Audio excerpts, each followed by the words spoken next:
Hi guys, welcome back to my channel safety with Sid. 3 రోజుల క్రితం నేను ఒక రోడ్ సేఫ్టీ గురించి వీడియో చేసి అందరూ జాగ్రత్తగా డ్రైవ్ చేయాలని రిక్వెస్ట్ చేశాను.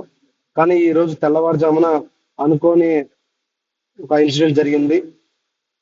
యాష్ పాండ్ ఏపీ జెన్కో దగ్గర 2 పల్కర్ వెహికల్స్ యాక్సిడెంట్ జరిగింది. ఈ రోజు ఉదయం తెల్లవారుజామున 4:30 ఆ సమయంలో విజిబిలిటీ ప్రాపర్ గా లేకపోవడం వల్ల ఈ యాక్సిడెంట్ అనేది జరిగింది.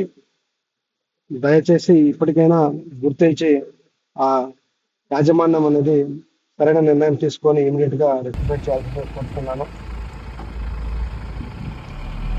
ఈ బల్కర్ వెహికల్ డైరెక్ట్ గా ఢీకొనడం వల్ల ఒక వెహికల్ వచ్చేసి లెఫ్ట్ సైడ్ వెళ్ళిపోయింది.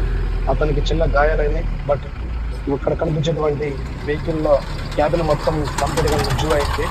అతన్ని ఇమీడియట్ గా ఎస్ఈఎల్ కంపెనీ తరఫున ఇమీడియట్ గా రెస్పాండ్ అయ్యి పెద్ద ఆసుపత్రికి పంపించారు.